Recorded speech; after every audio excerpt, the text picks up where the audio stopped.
नमस्ते, मैं प्रोफेसर राम शर्मा। दिवाली के बाद से लगभग अभी तक 1 महीना हो गया है और एयर क्वालिटी इंडेक्स लगभग 300 साढ़े 300 के आसपास चल रहा है। इससे हमारे फेफड़े निरंतर बैठते चले जा रहे हैं। जो छोटे बच्चे हैं उनके फेफड़ों का विकास नहीं हो पा रहा है और हमारा जो मल्टी ऑर्गन है वो एक दूसरे से जुड़े हुए हैं। अगर हमारे फेफड़े काम नहीं करेंगे, ब्लॉक्ड हो जाएंगे, तो हमारा हार्ट में ब्लॉकेज हो जाएगी, किडनी फेलियर होगा, लीवर फेलियर होगा। और ये सब चीज़ें बहुत तेज़ी से बढ़ती चली जा रही हैं क्योंकि हम बहुत ही बैड हेल्थ इमरजेंसी में रह रहे हैं। लगभग पूरे वर्ष भी यही स्थिति बनी रहती है। एयर क्वालिटी इंडेक्स जो स्टैंडर्ड मानक है वो 30 है। 30 हमेशा नहीं रहता है, वो 100 150 200 तक बना रहता है पूरे साल। अगर हमारे सांस लेने की वायु की एयर क्वालिटी की ये स्थिति है तो हम कितने डेवलप्ड कंट्री हैं। इसका आगे भविष्य में क्या निदान है, कोई इसका उत्तर मुझे तो मिल नहीं रहा है। अगर इसी एयर क्वालिटी इंडेक्स में हम इसी तरह से जीते रहे तो हम कितने वर्ष जी पाएंगे।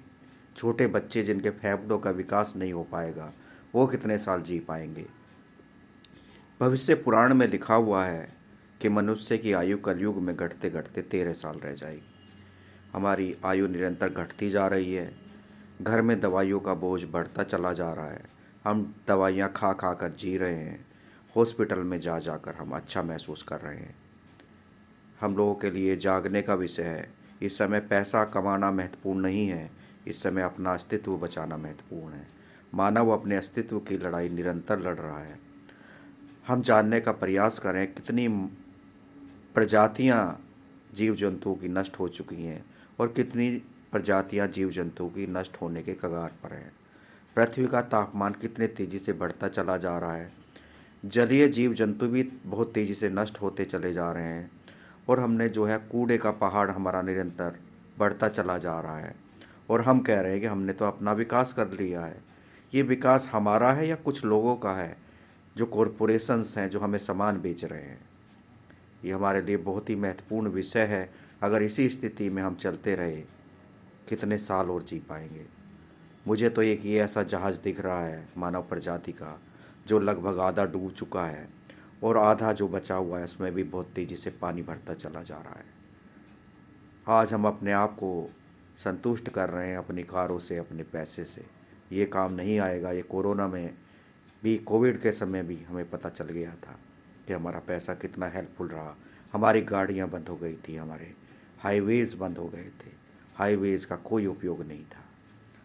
आज मानव को ये देखना है, अगर सांस लेने लायक ही वायु शुद्ध नहीं है तो ये हाईवेज़ जो बन रहे हैं ये किसके काम आएंगे। अगर मनुष्य ही नहीं रहेगा तो फिर पैसा किस काम आएगा। आज हम लोगों के लिए बहुत ही सोचने का बड़ा ही महत्वपूर्ण विषय है। इसमें एक बहुत बड़ी सोच विचार की आवश्यकता है। आशा है इस पर ज़रूर आप विचार करेंगे और जो मैंने विचार रखे हैं इस पर अपने विचार, अपना सहयोग प्रदान करेंगे कि ये जो प्रदूषित वायु हम जी रहे हैं ये किस प्रकार से शुद्ध हो पाएगी, कैसे शुद्ध हो पाएगी। एयर प्यूरीफायर इसका उत्तर नहीं है। इसका उत्तर पेड़ों में है, इसका उत्तर वनस्पति में है, इसका उत्तर बाग में है, पेड़ पौधों में है, नदियों में है, धरती माता में है। नदियों को हमने माता माना, पर्वतों को हमने पूजा की, पेड़ों की पूजा की। ये हमारी सनातन सभ्यता संस्कृति है। हमें उसी तरफ लौटना होगा। धन्यवाद।